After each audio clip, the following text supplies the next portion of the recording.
My name's Alex, and I own a 2017 Civic Si.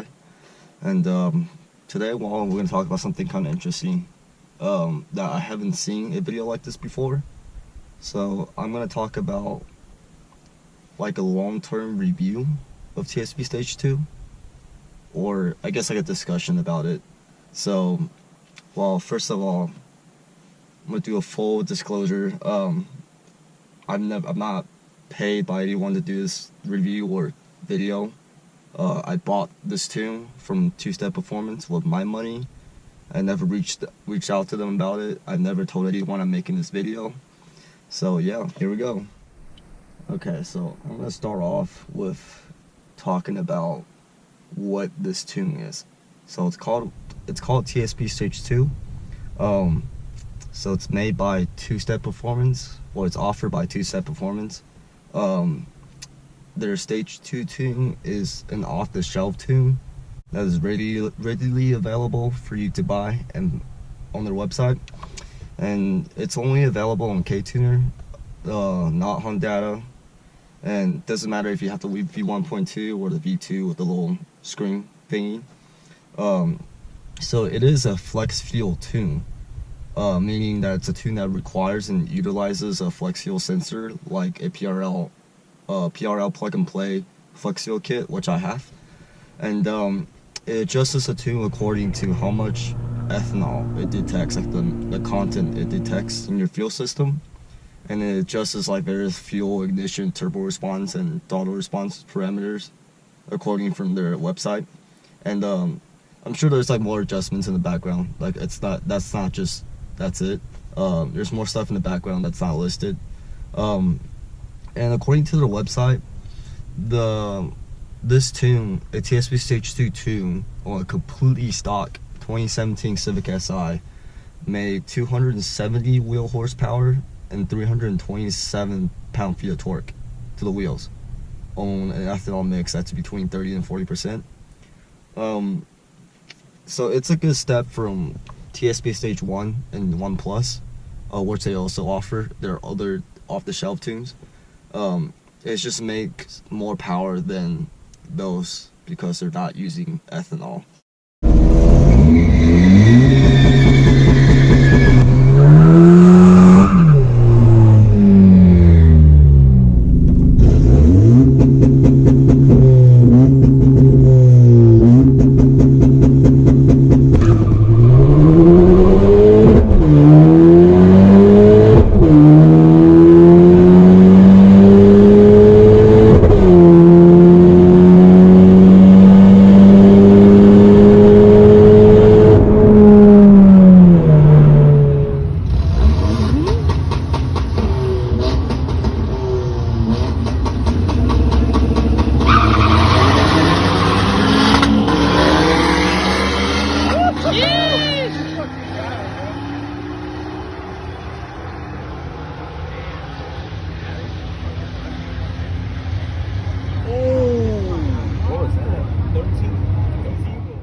And all of these off-the-shelf tunes are offered by them again, by Two Step Performance, but they are actually created by Derek Robinson, or Innovative Motor Works, and it's one of the more, well, I guess it is one of the most well-known tuners for the Tension Civic platform.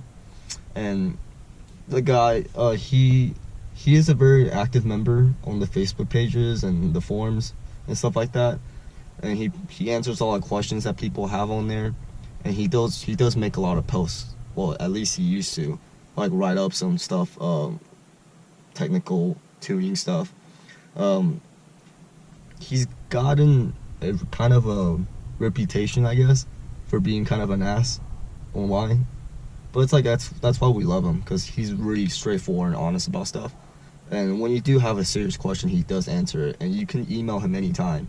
and he'll get back to you with your answers, even if you're not a customer for him, which is kind of cool. I've had friends that actually sent him data logs through email before, when he wasn't even running a TSP tune or a custom tune by him, and he answered his questions like without anything, without paying him or anything. So he's cool like that. But it doesn't mean he's the only good tuner out there for this platform. Just saying this is the one that made these TSP tunes, and that's why we're talking about him. Trying to stay on topic here. And like I said, full disclosure, I don't know this person or the company personally. The only business I've ever dealt with through him is buying this tune from TSP. So kind of like a middleman thing. I'm not even through his own website. And I've only, interacted with him briefly on Facebook pages and like through the comment section, talking to him or reading his answers on other people's questions.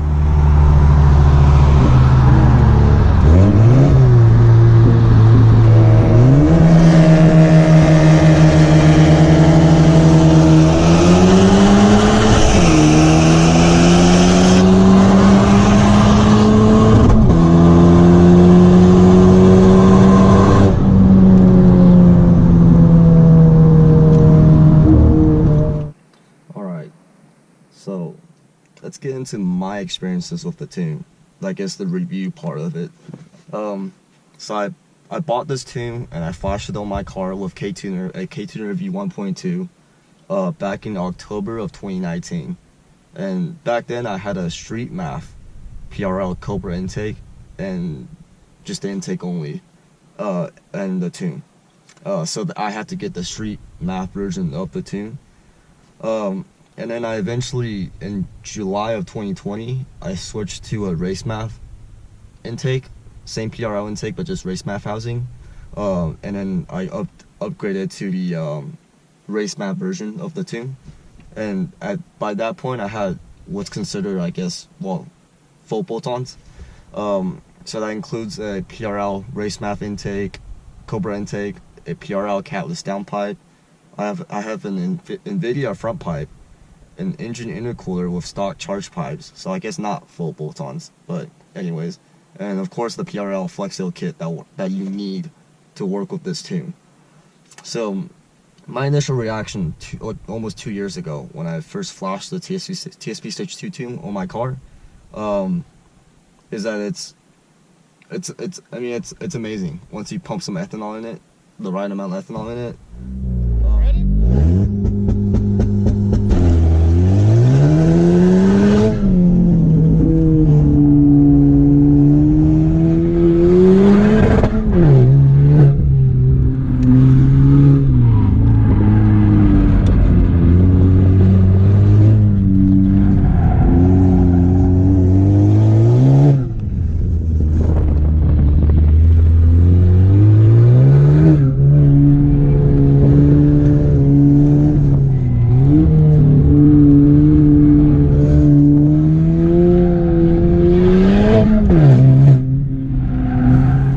Such like a drastic difference compared to TSP Stage 1 or a base map. Like I was on TSP Stage 1 tune before, and it turned this car into like an already kind of quick car, but still like slow, I guess, compared to some of the competitions out there. It turned it into a car that could compete with cars that are way more expensive with way more power, like cars you should not be keeping up with you. So in short, this tune is the cheapest, best bang for your buck way to make power for this car, for your Honda Civic Si. And once I switched to the PRL race math, it's which is just a bigger math housing than the stock one, and I upgraded to the race math version of the tune. I'm sure there's like a few horsepower differences there, but nothing I can really feel on my butt dyno. So especially on the stock turbo, with this thing you're already moving pretty much the maximum amount of air this turbo will move. So you're not seeing that much of a benefit compared to like a big turbo car on street map versus race map. Um, but yeah, um, this makes it this makes the cars so much faster. So like, what's the catch? Um, so let's first start with the smaller stuff. I guess like the inconvenience, um, which is ethanol, E85. You first of all you need to do like a little bit of math when you're at the pumps, because this tune calls for E30 to E40 mix, not full E85, which will be really much easier. But our fuel system on these cars, according to the tuner, um, according to them, maxes out at pretty much 40% ethanol, and anything more than that really yields no benefits, especially on the stock turbo. So you need to either do some simple math or use a little calculator to get 30 to 40% to fully utilize the power that this car can make with that tune. And running like, but also another thing, running on. So this is a flex fuel tune. So running under E30 or any other ethanol level, um, the car will automatically adjust your timing, ignition, boost, whatever, to whatever ethanol content is in the car. That's why it's a flex fuel tune. There's no need for you to reflash your car every single time you fill up with ethanol versus pump gas and whatever in between. Um, so that's something cool about it. And also like, if obviously if you don't live near a E85 gas station or have access to it at all, um, you're like you can't really use this. Well, you can use the tune, but you can't really get the most out of it. Um, so, and then second, I think it's obvious that if you're familiar with this platform at all, that the stock clutch on these cars are pretty weak, and they slip on even a stock tune for some people. So I say most of the time it is required for you to get an aftermarket clutch if you want to run this tune, which is it's a big pain for most people, because most people don't want to just drop a trans just to run a little off the shelf tune, but it is what it is. Yes, I'm on a stock clutch still after almost 2 years, but that doesn't mean you can too. My driving habits are maybe different from other people, and also every car's gonna be different. So maybe I got lucky, maybe I just drive like a grandma on the roads. I don't know, but yeah, it's simple. If you get just get a clutch if it slips. That's yeah. Another thing to note that running a mix, like if you're down to like a 15% like E15 or E25 mix, meaning you didn't mix all the way to over 30%, which the tune calls for. It doesn't mean it just runs like a TSP Stage 1 car. Um, I have raced cars with the exact same mods on TSP Stage 1, and while I was on like E15 to E20, and I would still walk away from him. Because there's like stages to this tune, if it makes sense.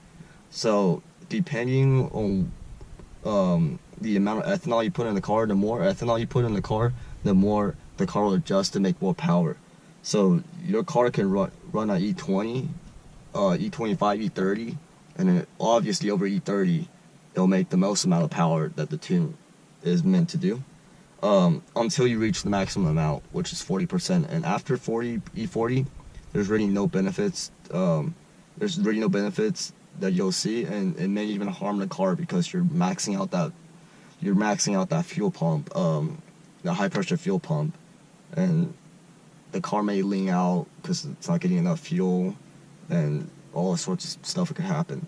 But so it's not like an on and off switch when you're over 30% ethanol or you're at 29% ethanol. It doesn't mean you just make no power at 29% ethanol, if that makes sense. So now let's get into, I guess, the big stuff. So this is something like I have to disclose because I went through this, and I know personally many SI owners in person, and also people online that I've talked to on Instagram, on Facebook, that have gone through this running this tune or similar ethanol tunes. So the head gaskets on these cars like to go out at this power level running ethanol. So this isn't an uncommon problem with the L15 series of engines, with the increased cylinder pressure running ethanol, and then all the more boost. Here's what the cylinders look like. I mean, the pistons. Number 2 is the stock head bolts aren't strong enough to hold all that pressure, and they'll stretch, and it causes head lift. And at that point, that causes exhaust gases to leak through and then burn your gaskets off. And then you'll get coolant in your cylinder, misfires, all that good stuff. Not fun, yeah. So there are ways to avoid this or fix it. Like the Frankenstein ARP head studs thing you can do for these cars, which I covered in my head gasket video for tension Civics. You can check that out. It's a long topic that I don't want to get into too much in this video, because I want to focus on just the tune. So yeah, that's something you have to keep in mind. This isn't saying that if you run this tune that you will blow a head gasket, or that TSP or Derek put out a tune that causes issues. Like, that's absolutely not the case. The tune was created with mass distribution in mind. It's a commercial tune that it is as aggressive as it can get, while being as conservative as it can be, if that makes sense. Like, it's as safe as it can be, while being aggressive as it can be. That sounds weird. That statement might sound weird, but because at the end of the day, if you learn like nothing else from this video, like just know this one thing: if you modify your car, almost any way, it is a risk. You are reducing the reliability and longevity of your car by modifying and tuning it. And if you don't have the knowledge or the means to deal with any problems that could come from that, don't mod it. Don't do anything to the car. Leave it to the dealers. As bad as it gets sometimes with dealerships, leave it to dealers or shops to do the maintenance stuff, to keep your car running, keep it stock, and just enjoy it for what it is. Like, these cars are amazing as a stock car. The platform is amazing, the chassis is amazing, handles great. 200 horsepower is more than enough to get by. So another thing is that this can all depend on the driver. So these engines with stock turbos, it's such a tiny turbo, they spool up so fast that you can reach your peak torque in like the 2000 RPM range, at least on a stock tune. This is awesome for daily driving, and for having usable power. But hitting all that boost in the lower RPMs really puts a lot of stress on your car, especially when you're tuned on ethanol and all that good stuff. And if you don't downshift to speed up, if you're not used to downshifting like 1 or 2 gears to speed up to highway speeds or passing somebody, and you always gets on the car under like 3,500 RPMs, like that could cause a lot of premature wear and on the engine, and even the head gasket failure. Like, I attribute the head gasket thing to a lot of driver error, even though there's not like a set rule you have to follow as a driver to drive these cars. But yeah, so in conclusion, as the sun is setting and we're losing a lot of light, I think it's amazing with today's technology that you can just buy a tune from a website that you can just flash on your car, all from your own laptop, and make it into a completely different driving experience. And a lot of us take this for granted, and not appreciate the hard work people put behind this to make it all possible. We just think this is something you just do once you get a car, and you forget all the consequences it may have. So, yeah, the head gasket thing is kind of big, and all the hassles of running ethanol. Your injectors might go out, your fuel lines might, I don't know, rot or something. But you gotta remember, you're modifying a car. I have been running this tune, the race math and the street math version before that, for almost 2 years now. And after a whole head gasket job, and just regular maintenance and constant monitoring, constant monitoring of the car's health. I have tuner view pulled up on my car almost all the time when I drive, just to monitor AFR, fuel trims, knock control. Um, I don't do pulls from stoplight to stoplight when your IAT is sitting at like 150 degrees because you're stopped. So that's why my car, I think part of the reason why my car is still running strong today. And I don't baby it. Like I track it. I do pulls. I do all this crazy stuff. But yeah. So thanks for watching this kind of long and maybe boring video to most of you. I don't know if any of you even made it this far, but I think that videos like this, like boring videos like this, are a lot more like useful and beneficial than videos that's like just shows like cool stuff, like me doing polls and crazy stuff and racing and stuff like that. I think this is a better use of my time to contribute to the community and people like you that are looking into the platform in the future or right now.